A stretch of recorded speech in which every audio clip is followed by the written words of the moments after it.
Happy Jack wasn't old, but he wasn't bad. Hey everybody, I'm Uncle Happy, and I'm here today to read you an adult fairy tale from Uncle Happy's Fabulous Fairy Tales. This one's called The Key Grip of Patrick Oggle, The Day the Batteries Died. Not too long ago, magical realm of Los Angeles, there was born a boy by the name of Patrick. But this was no ordinary birth, you see, for it would appear that Patrick was not fathered. What this means is he got no daddy. Immaculate he is, claimed Mama. Truly divine and a gift from God, she proclaimed. Others just shook their head to such absurdities and pointed to a more plausible origin, more like the Big Gang Bang in 1974. While such disputations were left for the philosophers of another time, what mattered more was the modest means to which he was born. It was not in the light of wealth that he was raised, after all, but under the humble shade of a single mother on a performer's wage, scraped together from sets and stage. So meager was the money, in fact, that no babysitter could be afforded, and so quietly he sat, at least at first, while Mama performed. As the early years passed and the inch marks grew upon the wall, Patrick entered the age of questions. "Mama, who's Finger Cuffs?" Patrick asked. "It's my stage name, honey," Mama replied. "Is this Daddy a policeman?"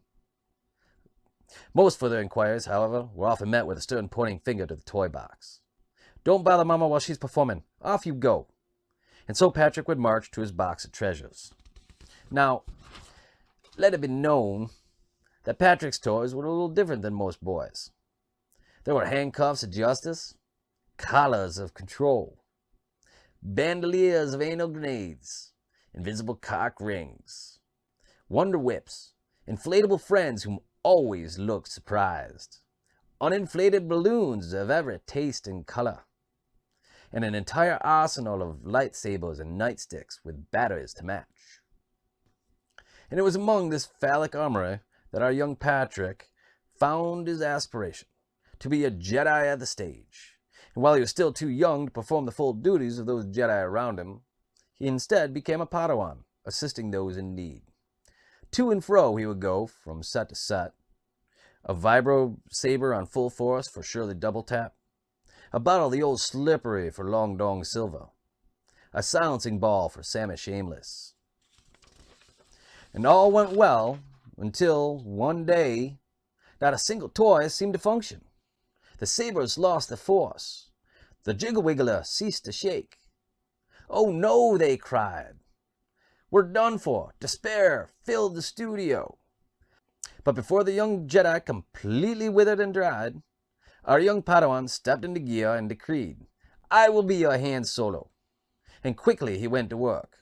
And with a stroke here and a poke there, here a stroke, there a poke, everywhere a poke stroke, life had returned to the Jedi of the realm once again. And this is how our young Patrick earned his title and redefined the key grip on the day the batteries died. Thank you, and good night. Long time ago, I can still remember how that music used to make me smile.